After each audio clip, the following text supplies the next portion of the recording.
It was a beautiful night. The ocean was almost perfectly calm. And aboard the largest and most celebrated ocean liner in the world, people were eating dinner, talking, laughing, and going to bed. Nobody knew they were living through the final, ordinary hours of their lives. This is quite a remarkable dinner, don't you think? Indeed, the chef has outdone himself. I quite agree with you. The wine pairing is simply superb.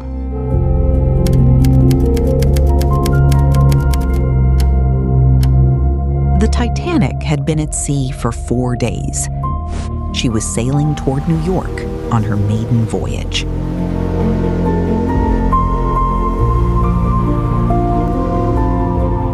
And for most of the people aboard, everything was exactly as it was supposed to be.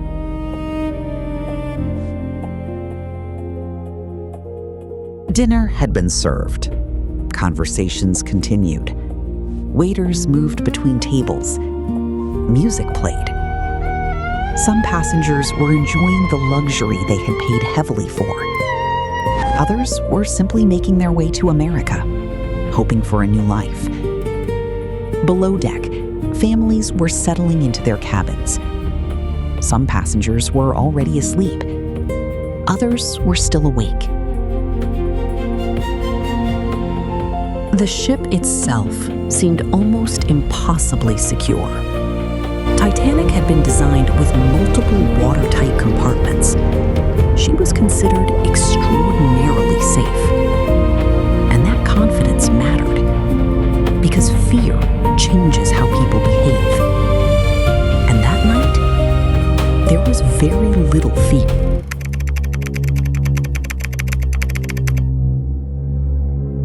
Ice.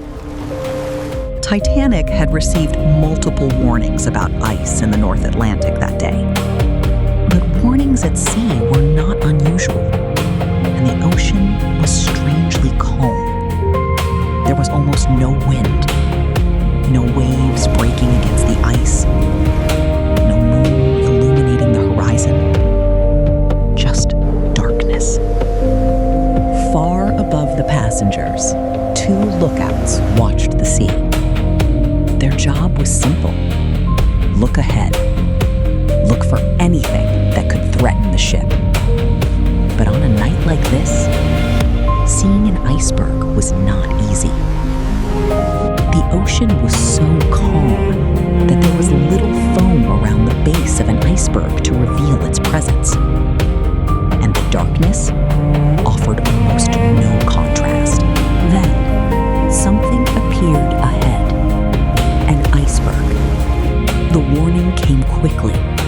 The ship turned. The engines were ordered to reverse. But there was almost no time. At approximately 11:40 p.m., the Titanic struck the iceberg. There was no enormous Hollywood explosion.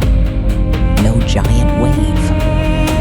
For many passengers, there was barely anything to notice. Some felt a vibration. Some heard a strange sound. Some felt nothing at all. And that is what makes what happened next so disturbing. Imagine going to sleep that night. You close your cabin door. You hear the gentle vibration of the ship. The engines continue below you. The Titanic keeps moving. You assume everything is fine. But beneath your feet, seawater is already entering the ship. The damage was far more serious than the initial collision suggested. The ship had been designed to remain afloat with several watertight compartments flooded. But too many compartments had been breached. The water would not stay contained. And slowly, the bow began to sink. Captain Edward Smith came to the bridge. Officers began assessing the damage. Thomas Andrews, the ship's designer, inspected the flooding. The conclusion was devastating. Titanic was going to sink. But there was still something many passengers did not understand. Not much, but enough to make decisions. Enough to launch lifeboats. Enough to call for help. And enough for thousands of people to slowly realize that something was terribly wrong. Around midnight, preparations began. Passengers were told to put on warm clothing and life belts. Many didn't understand why. Some believed it was simply a precaution. Others refused to believe the ship was in serious danger. And perhaps the strangest thing of all, there was no immediate panic. People stood around. They waited for instructions. Some talked quietly. Some watched the crew prepare the lifeboats. And some simply couldn't believe the Titanic was actually going to sink. Around 12:45 a.m., the first lifeboat was lowered. It could hold far more people than were actually placed inside it. And this would happen repeatedly. Lifeboats would leave the Titanic carrying fewer people than they were designed to carry. Why? Because many passengers still didn't believe the ship was doomed. The Titanic was enormous. The ocean looked calm. The ship was still brightly illuminated. And there were thousands of people aboard.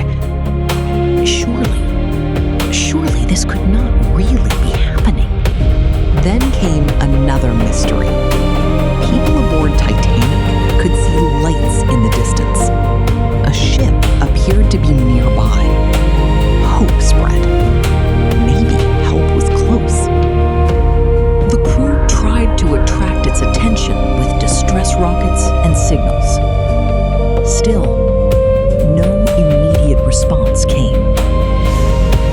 Meanwhile, the lifeboats continued leaving, one after another. The distance between those boats and the Titanic grew. By now, the ship was changing. The bow was sinking. The angle of the deck was becoming more noticeable. Passengers could see that this was no longer a precaution.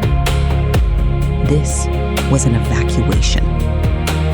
The Titanic was dying. And yet, her lights were still glowing. Her orchestra was still playing. People were still trying to get into lifeboats. Families were saying goodbye. Men were staying behind. Women were being placed into boats. Children were being carried toward the rails. The ordinary world that existed only a few hours earlier was disappearing. At approximately 2:20 a.m., the Titanic disappeared beneath the North Atlantic. Less than 3 hours had passed since the Iceberg was first spotted. The ship that had begun the evening as a symbol of human engineering was gone. More than 1,500 people would never see another sunrise. And what makes the Titanic story so haunting is not simply that the ship sank. It is that for most of the people aboard, the night began completely normally.